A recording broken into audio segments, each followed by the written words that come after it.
¿Quién es el hombre de manos ensangrentadas, a quien en Delfos la roca profetisa ha denunciado como autor de un crimen entre todos inconfesable? Ha llegado el momento para él de huir con pies más poderosos que los caballos al galope, parecidos a la tempestad. Armado con fuego y relámpagos, sobre él cae el hijo de Zeus, y terribles, infalibles, le persiguen las furias. Radiante sobre las nieves del Parnaso, se ha oído una voz que ordena a todos que persigan al criminal misterioso. Pero la inmortal voz, sin tregua, zumba alrededor de sus oídos.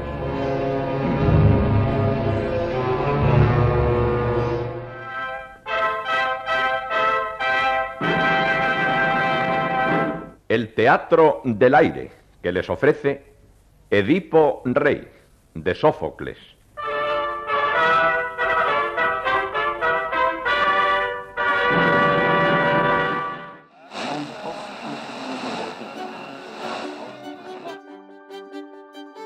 Durante buena parte del siglo XX, en diferentes contextos sociales y políticos, la radio española se convirtió en el altavoz del mundo clásico, recreando en las ondas diversas obras de Sófocles, Eurípides o Aristófanes, llevando a los oyentes populares en muchas ocasiones por primera vez los ecos de la Grecia clásica, que se mezclaban con otras funciones populares, música o programas de entretenimiento.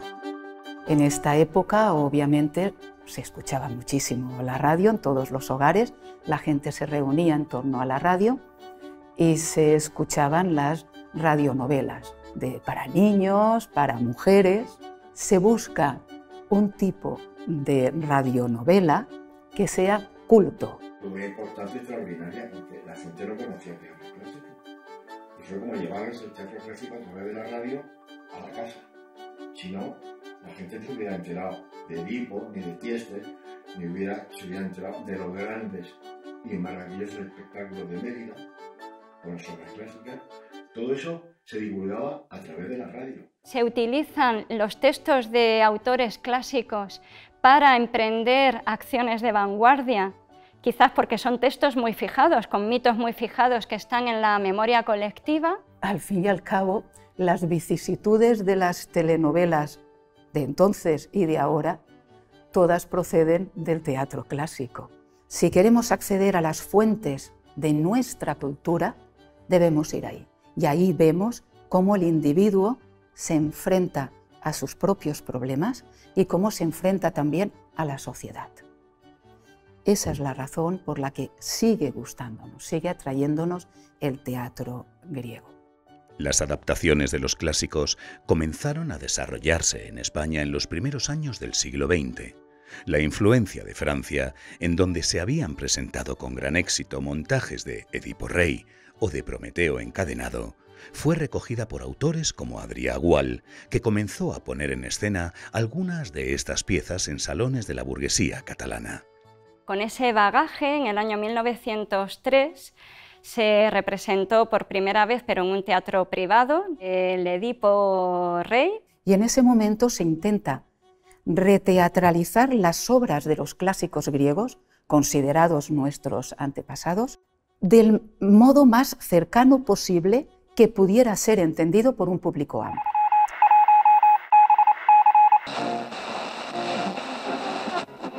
El radioteatro en la radio española nace a la vez que la propia radio, desde los comienzos. La que se considera primera obra de teatro de la radio española es El Chiquillo. El Chiquillo era un entremés de los hermanos Álvarez Quintero que se representa por primera vez en la que se considera primera emisora de radio en España, primera emisora estable, que es Radio Ibérica, nacida en Madrid en 1924. Cuando llega Unión Radio en junio de 1925, el teatro es también tan importante para esa radio como la música, van a la par.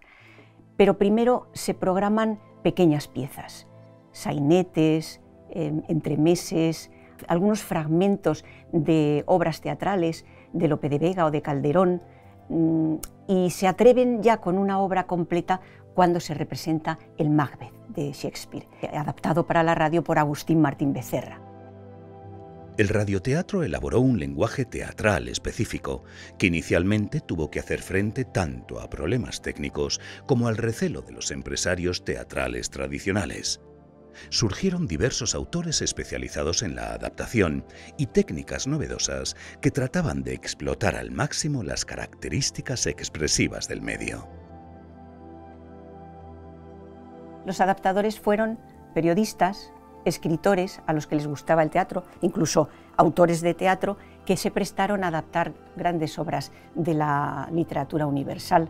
Y entonces ahí llegan Agustín Martín Becerra, llega Rosa Canto, llega Heraclio Valiente, gente que escribe ya expresamente para la radio, utilizando los recursos de la radio, que son los silencios, las pausas, tan importantes para la radio también, la música que evoca situaciones, los efectos de sonido.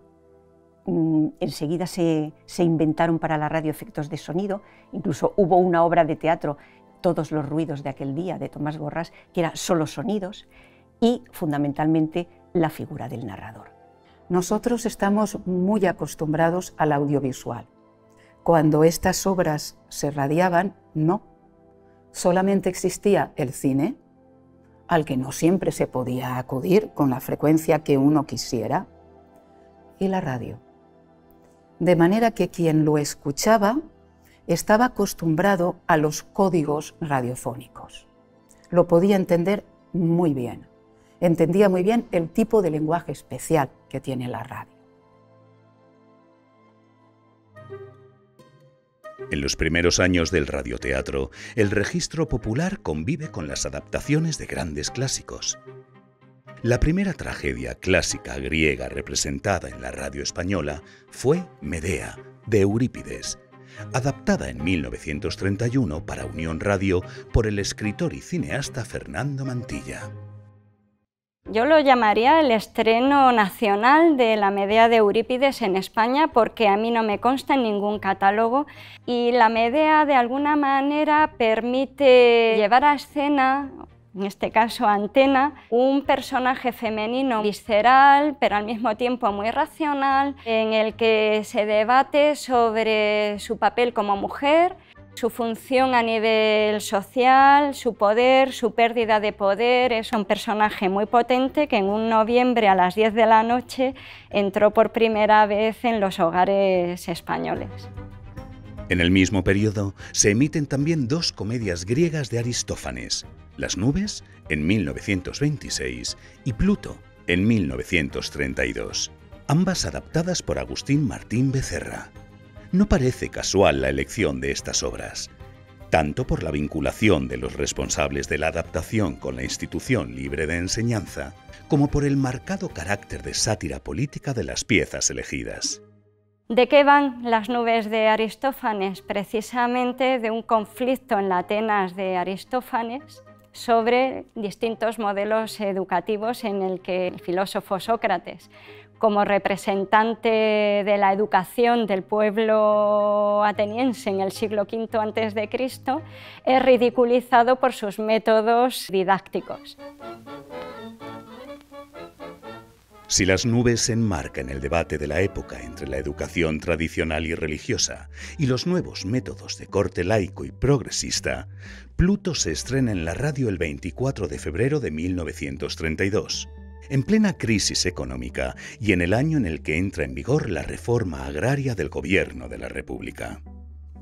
Trata sobre el mal reparto del dinero en la sociedad, ¿no? Un Pluto ciego, un Pluto que está completamente descarriado. Aristófanes es un autor que se presta mucho a ser representado en momentos de crisis. La fantasía de Aristófanes es tal que permite su representación en momentos en los que el caos es lo que reina, en lo que todo sale por los aires, salta por los aires. Y Pluto debió ser un acontecimiento, porque la propia revista Ondas, que era el órgano oficial de Unión Radio, donde aparecían todas las guías de programación, dedica una página completa a este acontecimiento, explicando la biografía de Aristófanes, haciendo una crítica de la obra, e incluso llega a decir en un momento determinado esa crítica: se dice que este Pluto mantiene un lenguaje comedido, limpio de obscenidades y una sátira menos cáustica y mordaz, como queriéndole decir al oyente que podía emitirse porque era para todos los públicos.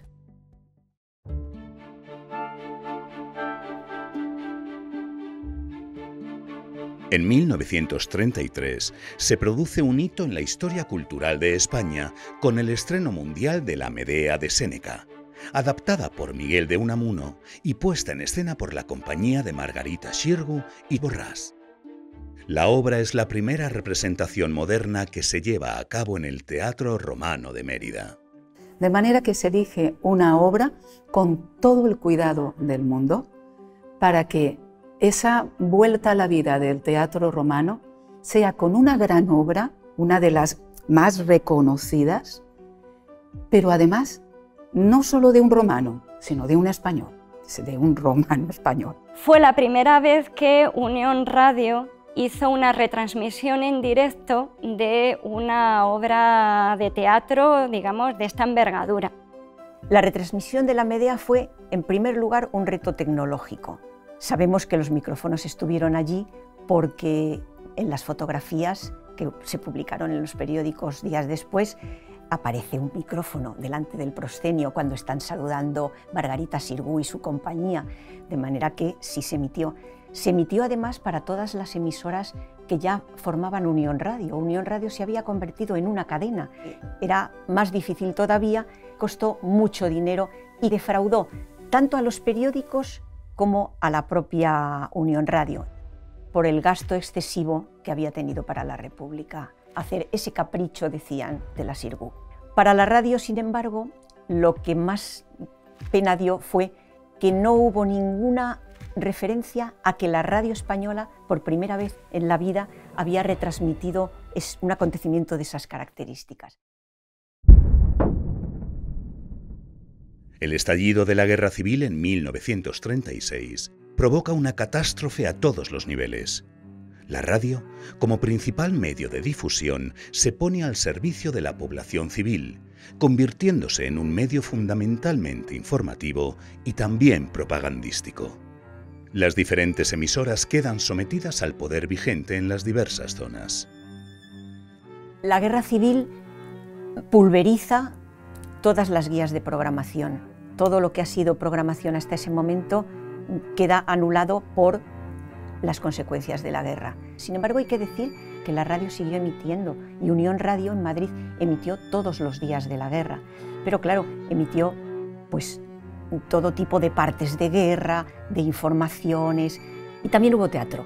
Y el teatro era o bien teatro representado en la propia emisora o bien el teatro que el Altavoz del Frente, que fue el movimiento cultural que creó el Partido Comunista durante la Guerra Civil, el Altavoz del Frente representaba obras desde el Teatro Lara y Unión Radio tenía una conexión con el Teatro Lara para dar estas pequeñas obras.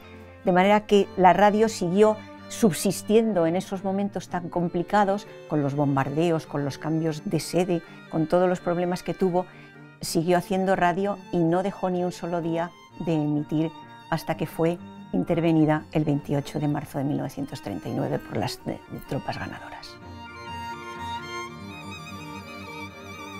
Finalizada la Guerra Civil, hay que volver a hacer radio normal, podríamos decir, bajo la férrea vigilancia de la censura.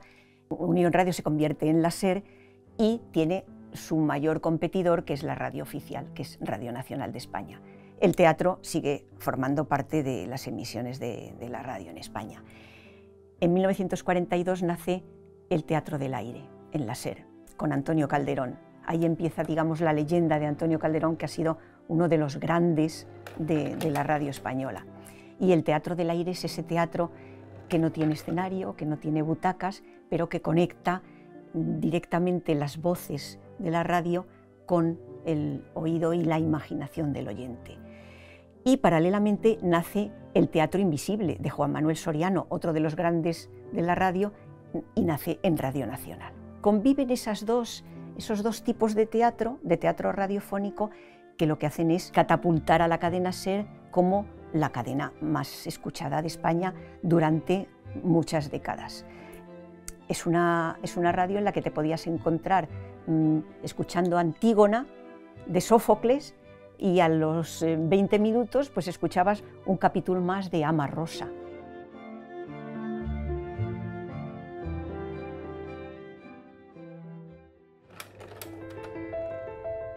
Dentro de la producción teatral de las diferentes radios y emisoras, continúan poniéndose en escena obras clásicas. La primera de la que se tiene noticia en la posguerra es una adaptación de Las Troyanas de Eurípides, realizada en Radio Barcelona en febrero de 1949.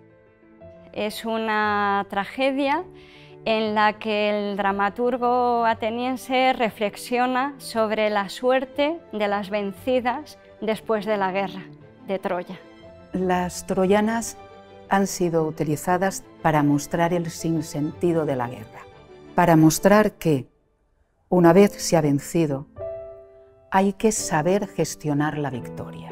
Por esa razón, las troyanas pueden ser utilizadas para hacer una llamada a la concordia, pero también pueden ser utilizadas para hablar de los desastres de todas las guerras que en esos momentos se estaban librando. El Teatro del Aire, que les ofrece Edipo Rey, de Sófocles. Afortunadamente para la cadena SER, las emisiones de teatro, los radioteatros de toda esa edad de oro del teatro radiado, que fueron los años 50 y 60, se conservaban. Y al escucharlas nos dábamos cuenta de que estaba el reparto completo, la adaptación, la música, los actores, cada uno en sus papeles. Las versiones de Edipo Rey y Edipo en Colono, que el director Luis Durán lleva a cabo en los años 60, están adaptadas por Rosa Alavedra, periodista, escritora y traductora que ya había trabajado en Unión Radio durante la República. Rosa Alavedra fue una de las todoterreno, en la máxima expresión de esta palabra, ¿no? Era una todoterreno de la radio. Después de la guerra la mandó la radio a San Sebastián, probablemente porque la memoria de Rosa Alavedra recordaba mucho la radio de la Segunda República, entonces pasó a Radio San Sebastián e inmediatamente a Radio Madrid. En una adaptación libre para la radio de Rosa Alavedra, interpretada por Teófilo Martínez. El Edipo Rey, que fue adaptado para la radio por Rosa Alavedra, utiliza la traducción que hace Carles Riba en la colección Bernat Metge al catalán, lo cual no deja de ser una broma, un juego con la censura, porque está utilizando un texto catalán que fuera de ese ámbito estrictamente académico no se utilizaba, de una persona claramente de izquierdas represaliada, y lo está utilizando para una obra de amplia difusión, que se va a radiar, que va a llegar a todos los hogares. La censura era total. Todos los guiones que se custodian en la cadena SER de esa época llevan el sello de pase sin lo tachado. Sin embargo, en la cadena SER hubo tanto cierta libertad social, es decir, trabajaron dentro de la emisora durante toda la dictadura personas de toda índole, personas de toda ideología, y se convivió de una manera absolutamente fraternal y colaborativa, como por la antena, en la que muchas veces se advierte las ganas de modernizar. Es como el tira y afloja de una cadena de radio que se sabe moderna y hace a la audiencia los guiños suficientes como para que la audiencia sepa a quién está escuchando. No lo dudes, hija de Edipo. Vuestra desgracia despierta nuestra piedad por igual hacia los dos. Pero tememos a los dioses y no nos atreveríamos a retirar lo que hemos dicho. Nombres brillantes, o fábulas halagadoras que solo corren de boca en boca para desilusionarnos.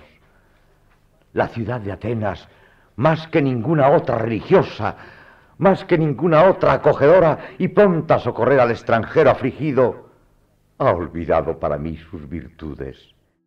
Cada época adapta los textos probablemente con su gusto y seguramente con las exigencias de la élite, digamos, intelectual, pero también de las necesidades artísticas. Constituye una innovación muy importante el tomar directamente la traducción de un texto de Sófocles, directamente pasarla a la radio, frente a la obra de Pemán que hubieran esperado tener normalmente, que es una obra, sí, con ropaje clásico, vale, ropaje clásico, pero de teatro convencional nos encontramos con una obra que es clásica en sentido puro, con sus personajes, sus escenas.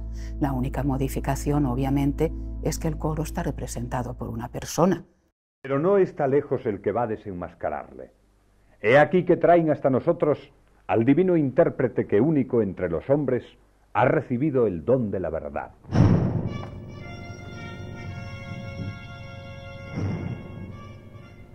Cuando interviene el coro, en algunas ocasiones se introduce algún efecto adicional de eco, como de reverb, y además sin música, de modo que parece que el coro, bueno, pues tiene una voz propia y también tiene una sonoridad propia, que no es la del resto de los personajes.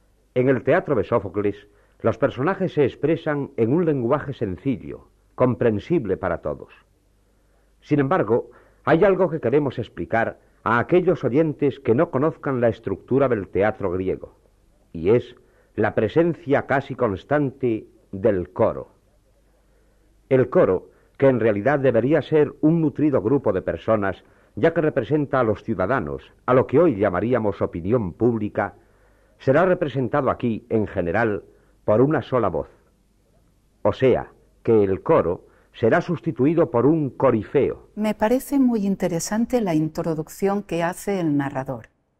El narrador, antes de empezar la representación de la obra, explica brevemente el argumento y nos da las claves para que conozcamos el teatro griego. Damos paso a Edipo Rey.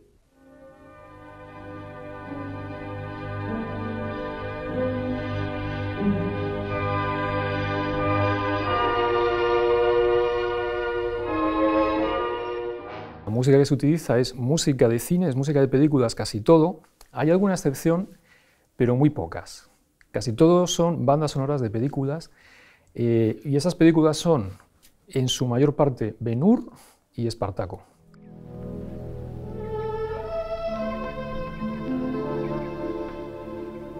Oh venerables Euménides, de mirada terrible, negras divinidades. Hay música prácticamente siempre.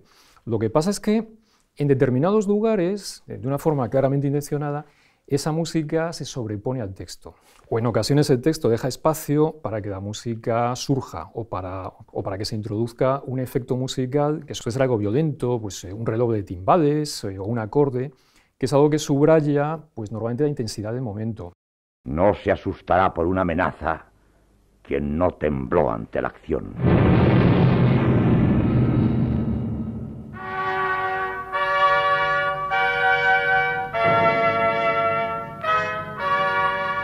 La cadena SER, con el auspicio de la Embajada de Francia en España, presenta en su ciclo de teatro contemporáneo francés Antígona, de Jean Anouilh. Adaptación y dirección, Jaime Jaimes. No es la Antígona proyectada, no es la Antígona de Sófocles, tampoco es Rosa Alavedra la que finaliza el proyecto, es Jaime Jaimes, un reputado director de escena con una trayectoria profesional también muy solvente y es de origen argentino. De ahí la conexión entre la traducción que ha elegido de Aurora Bernárdez y la editorial Losada y de esta Antígona de Anouilh. En realidad, Sófocles lo que quiere es advertir de los límites del poder, hasta dónde puede un gobernante llegar. La adaptación que se realiza consigue lograr ese punto de inflexión que da lugar a que en el fondo resuene ese problema de los límites en el gobierno. Quiero salvarte, Antígona. Usted es el rey, lo puede todo, pero eso no puede hacerlo. No puede salvarme si yo no quiero. ¿Por qué no? Porque no debo. Tu actitud es absurda. Es la mía. Antígona, te pido que me comprendas. No quiero dejarte morir por una simple cuestión política. ¿Política? Sí, por ir contra el orden establecido. Llama la atención que es fidedigno en toda la traducción, excepto en un punto, en el agón entre Creonte y Antígona. Antígona, sé sensata. Trato de ser fiel a mí misma. Antígona. Representa el enfrentamiento entre Antígona, la chica joven que desobedece al dictatorial Creonte, y el punto de vista de Creonte que explica las razones de su decisión. Tú eres mujer y no entiendes de esto. Todo es un problema político. No discuto si tuve razón o no al dar mi orden desde un punto de vista humano, pero mi política lo exigía y lo hice. Bueno, y hay un caso peculiar que es el de Antígona, cuya música tiene otra procedencia. Sobre todo se utiliza música de Stravinsky, del año 1965, que se llama Orfeo, que considerado en conjunto es la única obra musical de tema griego referida a la cultura griega que se ha utilizado para sonorizar estos radioteatros.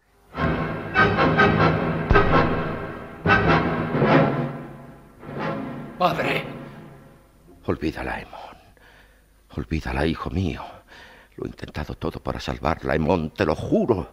No te quiere. Y luego hay un fragmento de Morricone. La verdad es que este es un fragmento que pasa un tanto inadvertido. Es una sonoridad más bien experimental.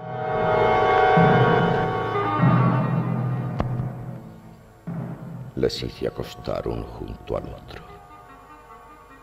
Ahora están tranquilos. Tú no, Creón. Todavía te queda algo por saber.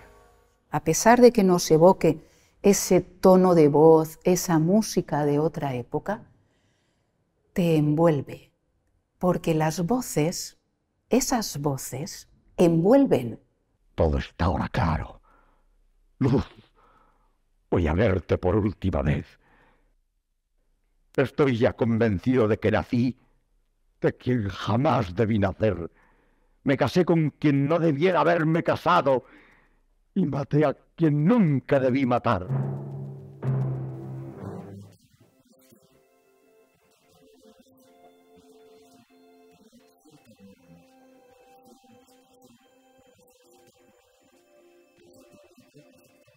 Acabaron especializándose de tal manera que, bueno, conocemos hoy, por ejemplo, el oficio de doblador, que sería probablemente las primeras grabaciones que tenemos de este tipo de material, que son de los 60, están interpretadas por gente que ya tiene, no digamos tics, pero sí ya un oficio muy concreto que es el de doblar. Entonces, cuando tú oyes esas dramatizaciones te suena mucho a las películas de la época, mientras que cuando oyes las grabaciones comerciales en discos de vinilo de los actores de la escena, te encuentras un tipo de interpretación completamente distinto. Juana Ginzo, Matilde Conesa, Pedro Pablo Ayuso, Luis Durán, grandes actores que lo mismo hacían la Antígona o el Quijote como te hacían un personaje de Los Porretas o de Ama Rosa. En el caso de Juana Ginzo fue su papel más importante popularmente hablando, porque ella siempre aborreció ese papel porque a ella le hubiera gustado que la reconocieran por las grandes obras de teatro que había representado en la radio. Fue interpretado por la Gran Compañía de Actores de Radio Madrid con arreglo al siguiente reparto por orden de intervención. Antígona, Juana Ginzo. ¿Quién sabe si no se contagiarán otros al escucharme? ¿Qué esperas para hacerme callar? ¿Para llamar a los guardias?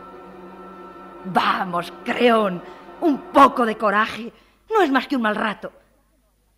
Vamos, ya que no hay más remedio. Como bien decía Valle Inclán, donde no llega la razón, llega el sonido de la palabra. Ese sonido, solo el sonido, hace que te llegue al alma. Mucha gente se pregunta por qué murió el radioteatro, que tuvo ese éxito tan clamoroso en los años 50, 60, principios de los 70. La mujer ya no está en casa en los horarios en los que normalmente se emitían radionovelas. Luego está la musicalización de la juventud y finalmente la propia democracia.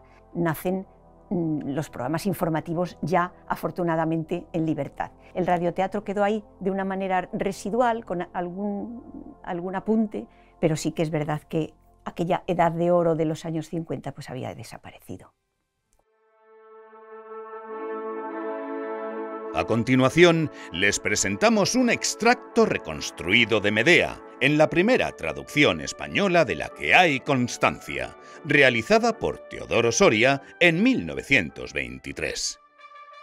Esta pieza fue adaptada por Fernando Mantilla como obra para la radio y emitida en Unión Radio en 1931, pero no se conserva. La reconstrucción realizada parte de una selección de Carmen González, con dirección escénica de Eduardo Vasco y las interpretaciones de Elena Rayos como Medea y Rafael Ortiz como Creonte. En el extracto que les presentamos, Medea, sacudida por el descubrimiento de la infidelidad de su esposo Jasón, reflexiona sobre su destino y se entrevista con Creonte, rey de Corinto, que la amenaza con el destierro.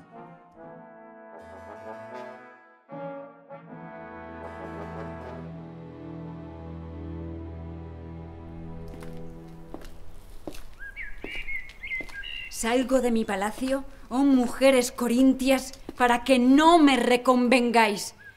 Sé bien que algunos que viven en el extranjero, lejos de su patria, son orgullosos, y que otros, de costumbres apacibles y olvidadizos de ella, pasan tranquilamente la vida.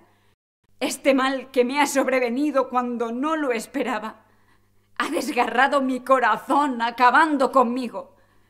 Y como la vida no tiene ya atractivo para mí, deseo morir. Mi esposo, el peor de los hombres, me ha abandonado cuando él tenía cifrada mi mayor desdicha. De todos los seres que sienten y conocen, nosotras, las mujeres, somos las más desventuradas, porque necesitamos comprar primero un esposo a costa de grandes riquezas y darle el señorío de nuestro cuerpo.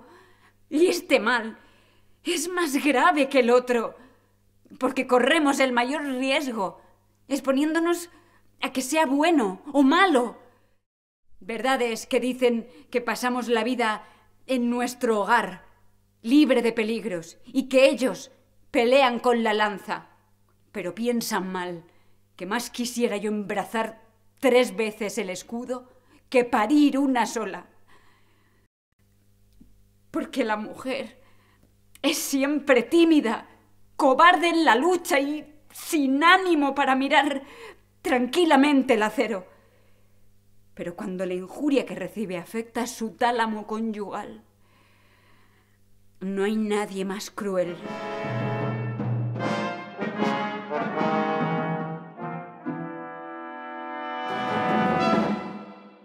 Mándote, Medea de torva mirada, llena de ira contra tu esposo, que salgas desterrada, llevándote a tus 2 hijos y sin dilatarlo un instante. Que soy aquí soberano, y no volveré a mi palacio antes de expulsarte de los confines de este país. ¡Ay! Completa es mi desventura. Muerta soy. Ya mis enemigos largan todas las velas, y no hay remedio contra estos males. Pero dime, oh Creonte, a pesar de tu odioso comportamiento, ¿por qué me destierras? Temo, dejándome de circunloquios, que infieras a mi hija algún daño irreparable. Muchas son las causas de mi temor. Eres astuta, maestra en artificios, y sientes que tu esposo haya abandonado tu lecho. Sé que profieres amenazas, según dicen, y que no disimulas tu propósito de vengarte de mí por haber casado a mi hija, y del esposo y de la esposa. Cuidaré, pues, de que no suceda. Más quiero incurrir en tu odio, oh mujer, que arrepentirme inútilmente de mi condescendencia. No es ese mi pensamiento, oh Creonte. No receles que yo ofenda a tan ilustres personajes. ¿Qué iniquidades has perpetrado contra mí, casando a tu hija, atento solo a tu inclinación? A quien detesto es a mi marido. Pero según creo, has obrado con prudencia y ahora no llevo a mal que salga todo a medida de tu deseo. Que se casen, que aquí reinen la felicidad y el bienestar.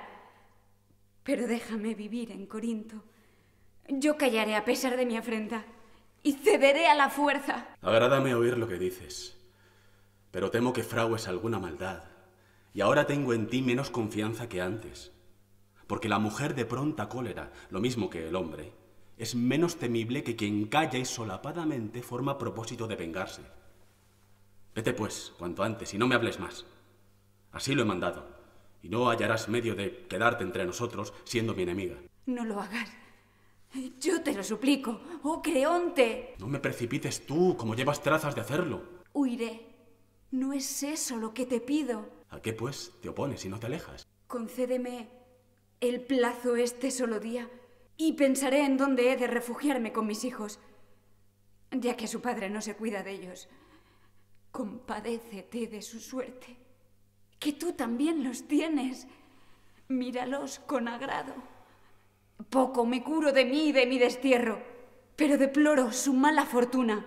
No es tiránica mi natural índole, y muchas veces me ha perdido mi bondad. Y veo que no obro bien ahora, oh mujer. Y sin embargo, lograrás lo que deseas. Pero advierto que morirás si te llega a alumbrar aquí la antorcha de la luz del sol que ha de lucir mañana. Lo dicho, dicho está, y no me volveré atrás. Ahora, si te conviene quedarte aquí, quédate por un solo día, que no podrás cometer ningún crimen de los que temo.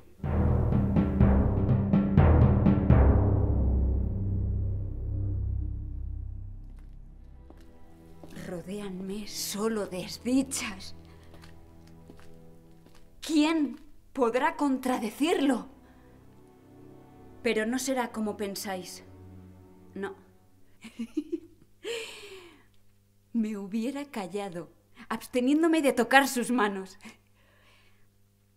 Tan grande es su insensatez, que pudiendo desbaratar mis proyectos, desterrándome de aquí ahora, me ha concedido el plazo de un día, que bastará para dar muerte a 3 enemigos míos, al padre, a la hija y a mi esposo.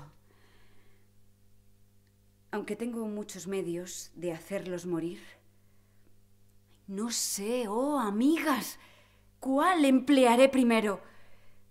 ¿Si incendiaré el palacio o si los atravesaré con el afilado acero, entrando ocultamente en el aposento en que está preparado el nupcial lecho? Solo un obstáculo me detiene. Si al cumplir mi propósito me prenden, se regocijarán con mi muerte. Lo mejor es matarlos con veneno, en cuyo arte soy maestra. No, por Hécate, deidad a quien rindo especial culto y cuya protección he implorado en este trance en el secreto santuario de mi palacio. Nadie se reirá de mis dolores. Amargas y tristes serán las nupcias, amargo el parentesco, amargo mi destierro de este país. Ea pues, Medea, apela a todos tus artificios, delibera y medita. No vaciles en cometer tu atroz delito. Veremos quién es más fuerte. ¿No consideras tu estado? Has nacido de noble padre y desciendes de Helios, ¿y servirás de escarnio en las bodas de Jasón y de los hijos de Sísifo? Tú eres sagaz. Por naturaleza somos las mujeres las más incapaces de hacer el bien, pero también somos artífices de los más ingeniosos males de todo linaje.